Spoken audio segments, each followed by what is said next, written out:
सोलापूर जिल्ह्यातील मंगळवेढा नगर परिषदेची निवडणूक पुढे ढकलण्यात आली. नवीन वेळापत्रकानुसार निवडणूक प्रक्रिया राबवली जाणार आहे.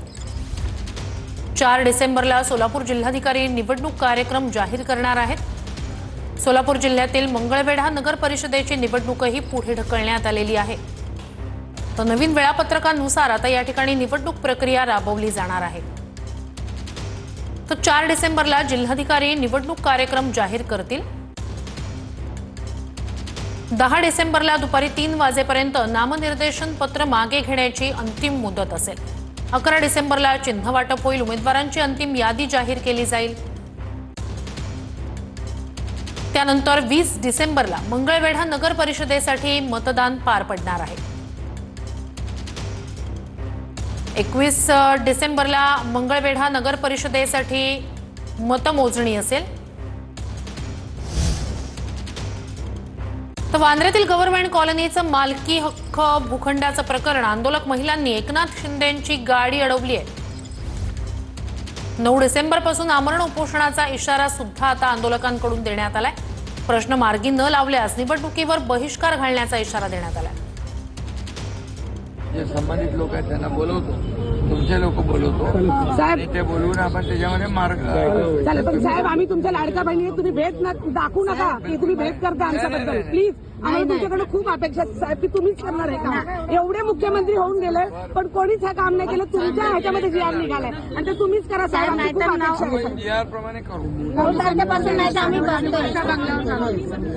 सर, आम्ही ना गेल्या आठवड्यात चलो वर्ष काढला होता, पण आम्हाला पोलिसांनी 15 पोलीस बायकांना आम्हाला नेलं जाऊ दिलं नाही. आता महिला मी 2-3 दिवस जाऊ द्या. ठीक आहे सर, ठीक आहे सर. आणि मग आपण 4-5 तारखेला हे करू.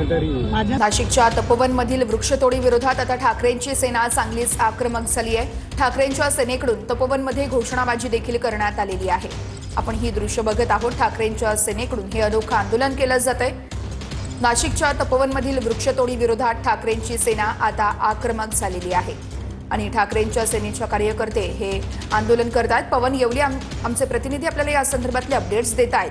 पवन,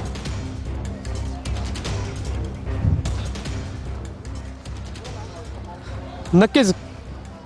खरं तर तपोवनातील वृक्षतोडीचा प्रश्न जो आहे तो आता मोठा एक आंदोलन जे आहे ते आता उभं राहिलेलं आहे. आपण जर बघितलं, काल या ठिकाणी सेने अभिनेते सयाजी शिंदे आले होते. पर्यावरण प्रवीणसोबत त्यांनी या ठिकाणी मोठी चर्चा केली होती. या ठिकाणी एक मोठं आंदोलन काल झालं होतं.